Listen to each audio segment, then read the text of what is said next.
This is our Fiskars 7 to 16 foot pole saw and pruner. As you can see, it is quite long, and this string is a drawstring to activate the pruner. It's much longer than the saw is when it's in the shortened form because it has to be long enough for when it's extended. The pruner blade itself is titanium. That's it right here. When I pull on the string, you'll see it cuts right in there. So that's where you want the branch to be when you're cutting. And this saw is the saw, of course, and that's where you saw. Let's do some quick measuring to see how long this thing is. From the tip of the saw blade to right here is 99.5 inches. This is not extended. To extend it, we open this lock clip right here. And then we push this button, and then we can pull out the handle. When we got it from the store, there's this red line marked right here, and I assume that's as far as you're supposed to go. And it actually locks into place. There's a hole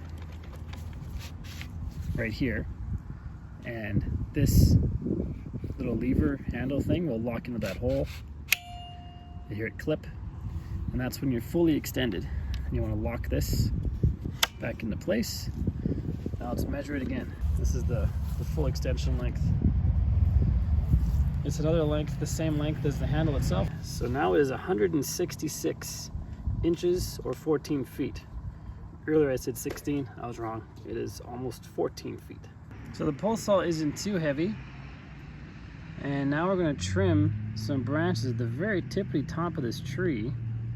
We'll see how high we can extend. I know it's hard to see how high that is, but it's quite high. And we're going to chop off at least, I don't know, I'm 5'9". My arms will probably be up to about 5 feet while I'm holding this thing. Maybe we'll chop about 19 feet up. So pretty far.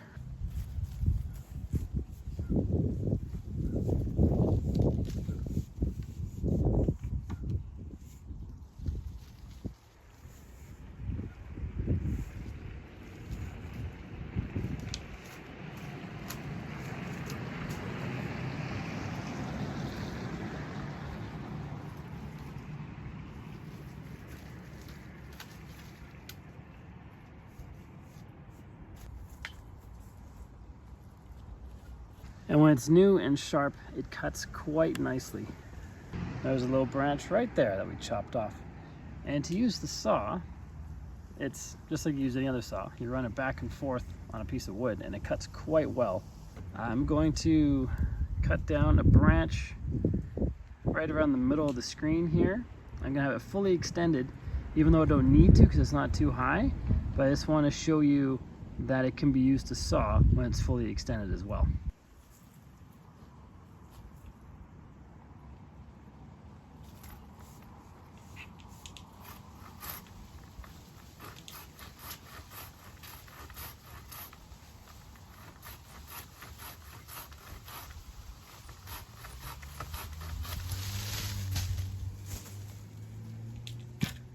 So this branch is about an inch thick. Let's get in the frame here. It's about an inch thick. I cut it with not much problem. As you might have seen, the blade is a little bit flimsy. And so when you are sawing, it can be pretty easy for it to bend as you push forward. Then you just need to readjust and try again because you don't want to break the blade. And the chopper itself does about 3/4 of an inch to 1 inch thick branches. When they get too big, you then use the saw.